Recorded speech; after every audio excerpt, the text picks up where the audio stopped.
Israel, that removal stands, and she does not serve on foreign affairs.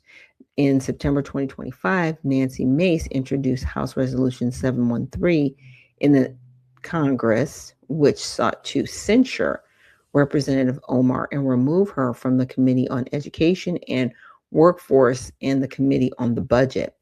The resolution was referred to the House Ethics Committee, but it did not pass or lead to any removal.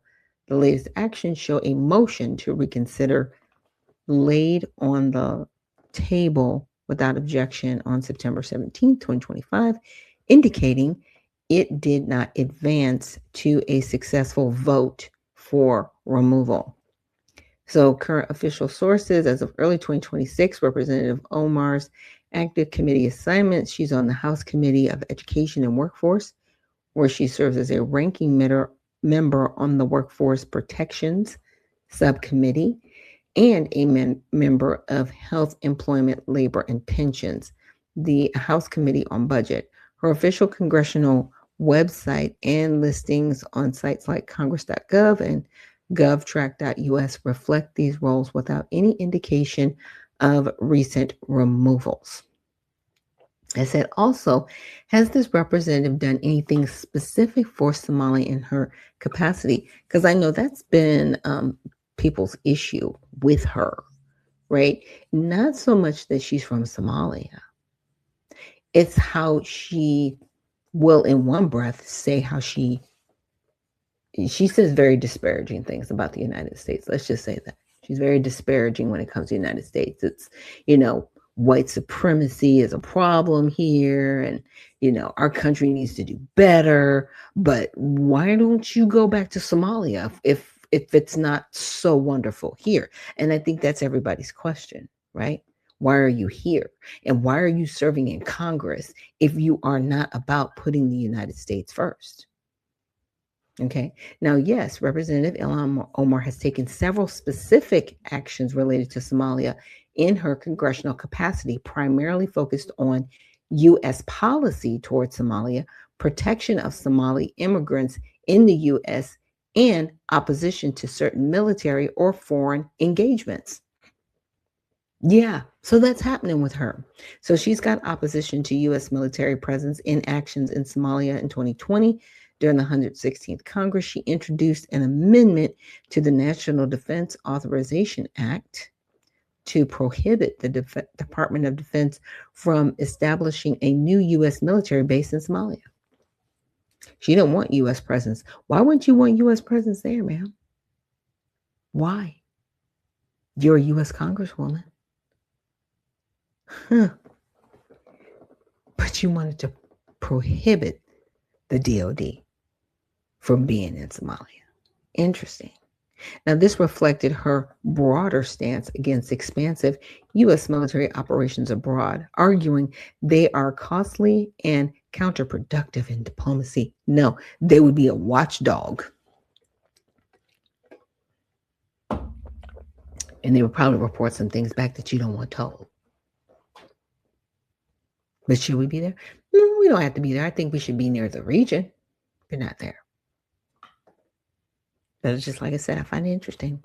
Inquiries into U.S. military strikes in 2020, she led a congressional letter to President Biden seeking details on a U.S. airstrike in Somalia, pressing for transparency on the administration's Somalia strategy and civilian impact, advocacy for Somali immigrants, and TPS protections.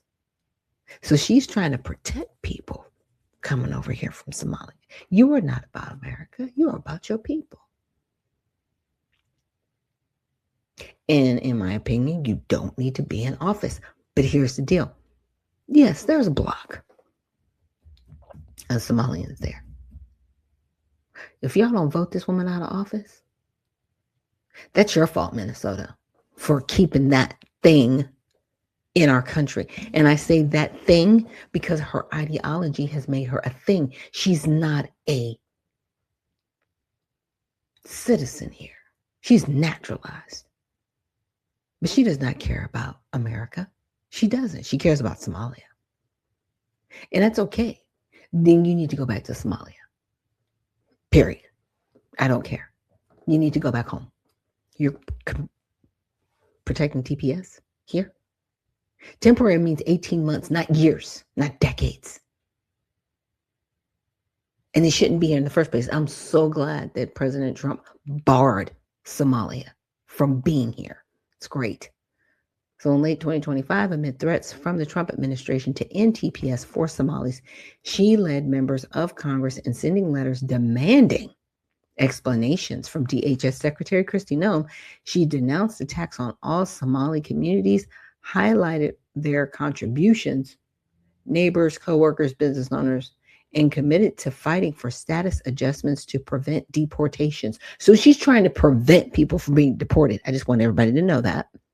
She has also spoken out against perceived racial profiling in ICE operations targeting Somali Minnesotans. Guess what, ma'am?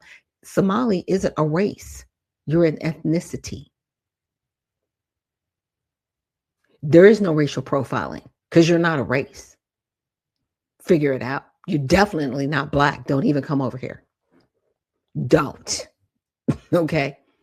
Broader African engagement. As a founder of the U.S. African Policy Working Group, a bipartisan congressional coalition. Interesting. She works on thoughtful U.S. engagement with Africa, including Somalia, indirectly with diplomacy, aid, and human rights focus. Aid. So they're getting money.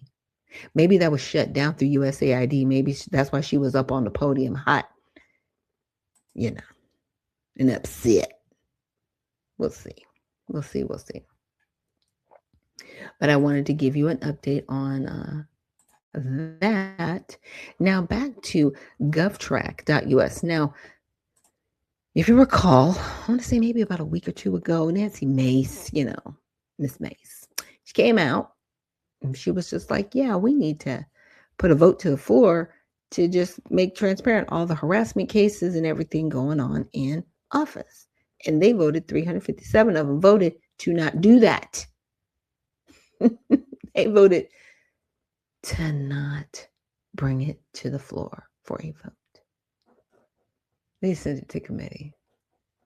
Yeah, so we know y'all are all trash, but it's okay because we actually have a website called govtrack.us/misconduct. So we can see all the misconduct that you're still a part of. And guess whose name was at the top of the list for a violation, ethics violation? Nancy Mace. She is accused of seeking reimbursements that exceeded her reimbursable expenses for $9,485.46. Now, I read this to you guys when I found it, and that was from January.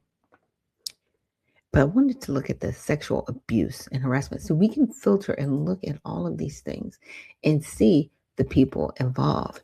Now, Representative Ernest Tony Gonzalez, this is the person that Nancy Mace was talking about. Apparently, he was involved in sexual misconduct, and the person that he was involved with, she actually set herself on fire and later passed away, right? And this was after the affair. So that was one. Now there's Corey Mills, representative in Florida. The House Committee on Ethics opened a new investigation on Mills after the House voted 310 to 303 to refer the resolution of censure to the House Ethics Committee over a range of allegations, some of which are already being investigated. New allegations include a dispute over Mills' claims of holding a Bronze Star for his military service. In January 2026, the committee established an investigative committee with members Garbino and Sobreminem, Yakum, and Presley. But here's the problem with these committees. They are investigating themselves. This is not outside stuff that's happening to them. So yeah, they're being brought up for investigation. There's another one for Corey Mills. Assaulted a woman in his home. What's going on with you, bro? What's going on? What's going on? Santos, we already know about Santos Pothang. He's gone. He's doing his thing. The fraud and all those things going on in 23. So some of these things we know about. So there's nothing too new because everything's put in ascending order. Representative Tom Reed, the sexual harassment and abuse. Okay. But at least we can come here to see some things that are going on.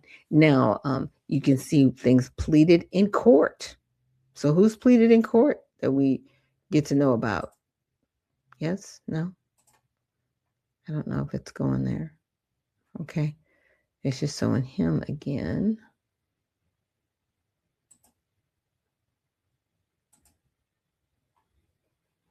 I'm not sure what that's affecting. I'm like, are you pointing something new out or not? Things that have been unresolved. Okay, so it does go into that, and I can. All right, so I guess there was nothing in there. Let's see if there was any court convictions. Unsolved. This. Okay. Conviction in court. Okay. So Robert Bob Mendez was convicted on all charges of bribery and fraud. This was in 2024. Mendez had accepted cash, gold bars, and a Mercedes car as gifts in exchange for various official acts, some on behalf of foreign governments. The Senate Ethics Committee announced they were initiating a 𝗧𝗘𝗟𝗟 review as a prelude to a recommendation for a vote on a disciplinary measure such as censure or expulsion. On January 23rd, 2024, Mendez announced he would resign his seat. He had no choice. You're going to be embarrassed and drug or resign. Because that's where we're at. Right. So that's what happened. So let me see, pleaded in court. Did anybody plead in court? Here we go. Now this was back in 24. So while trying to get a vote on Saturday, September 30th, Representative Bowman pulled a fire alarm. We remember this guy to a door that unlocked during the week because he said he thought it would unlock the door. Huh. On October 25th, Representative Bowman was charged with a misdemeanor and a $1,000 fine. He pleaded guilty on October 26th and will pay the fine in November of 2023. Yeah, a majority of the Ethics Committee did not agree to create an investigative subcommittee or issue a report, and their work is now concluded. Yeah, because that was just embarrassing. It's just sad. So these are the ones that we know about. We know about Santos. We know about Bowman. These are old things. Madison. We know about old things. But if you guys ever want to come here and just look through the bribery and corruption, other crimes, ethics violations, they are listed here. What she was trying to bring forth when she said, okay, the sexual harassment and abuse are the cases that are outside of Washington that people have made against people in Washington. That's what she wanted open for us to be able to see. Because as much as people are up there virtue signaling, because we all of a sudden stopped talking about the Epstein files, right? Epstein files.